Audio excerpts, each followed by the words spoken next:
که د واده د لومړۍ شپې باندې د میرمنې د شرمګاه یا کوڅ څخه وینه را نشي نو باید څه وکړو. سلام ګران لیدونکو، هیله ده چې روغ جوړ او د صحت جامې مو پر تن وي. زه یو ځل بیا ستاسو په خدمت کې د یو نوي ویډیو سره حاضر یم. هیله ده چې د پام وړ مو وګرځېږي. تر هر څه دمخه باید یادونه وکړم که زموږ چینل مو نه وي سبسکرایب کړی نو زموږ چینل سبسکرایب کړئ او په خوا کې ورسره د ګونګړي نشان ووهئ. مننه. یو ملګري پوښتنه کړې وه چې باید هغه وخت چې د میرمنې د شرمګاه څخه وینه را نشي نو څه وکړو. لکه څنګه چې تاسو په اکثره په دې پښتو ماحول کې ډېر لیدلی وي چې اکثره وخت داسې کارونه یا کارنامې حتما شوي وي. کله چې میرمنې یا د نجونې ودونه وشي او لومړۍ شپه باندې دوی سره خپل خاوندان میلاو شي او د دوی د شرمګاو څخه وینه را نشي، اکثره دغه کارونه 99% په هغه علاقو کې کیږي چې کوم غرونه او دښتې وي، ځکه دوی په هغه وخت کې چې کله دوی پیغلې وي دوی اوبه یا نور داسې درانده کارونه کوي او یا هم د غټو غټو ځایونو څخه ټوپونه وهي. په پیغلتوب کې یې دغه پرده له منځه تللې وي. د دې په خاطر چې زه دا ویډیو تاسو لپاره د دې لپاره جوړوم چې تاسو باید د خپلې میرمنې ژوند هم خراب نه کړئ او په خپل ژوند هم خراب نه کړئ. دا یو ملګري پوښتنه کړې چې داسې کار شوی دی.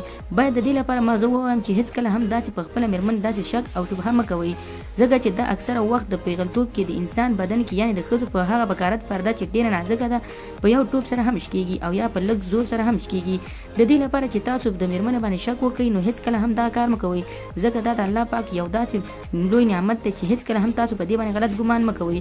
که چېرته ستاسو زړه کې حتما دغسې ګمان راځي نو تاسو یې ټول عمر تعقیب کړئ. که په ژوند کې مو ترېنه داسې غلطه خاطره ولیدله بیا کولی شي چې هر څه ورسره وکولئ.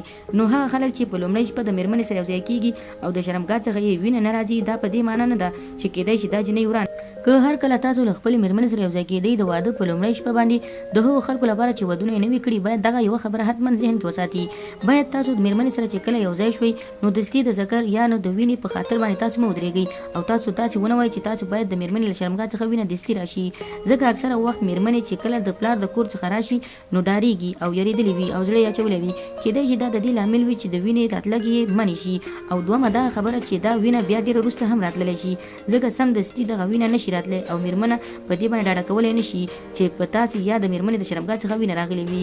کېدای شي دا وروسته د سارا سره یا ساراګر سره یا امتیاز سره دغه وینه را جاري شي او راشي. نو هېڅکله هغه خلک چې یا هغه نران چې تازه ودونه یې کړي وي او په دغسې مشکل سره مخ شوي وي په خپله میرمن باندې داسې غلط ګمان مه کوئ. تاسو حتما د هغې لپاره انتظار وکړئ چې څه کېږي. دستي لنډه فیصله مه کوئ، ځکه هم خپل ژوند تباه کوئ او هم د هغې میرمنې یا جنۍ ژوند تباه کېږي. نو خدای دې وکړي ملګرو چې زموږ د ویډیو څخه غلط مطلب وانخلئ. زموږ ویډیو لایک کړئ، شیر کړئ او زموږ چینل هم درسره سبسکرایب کړئ. مننه.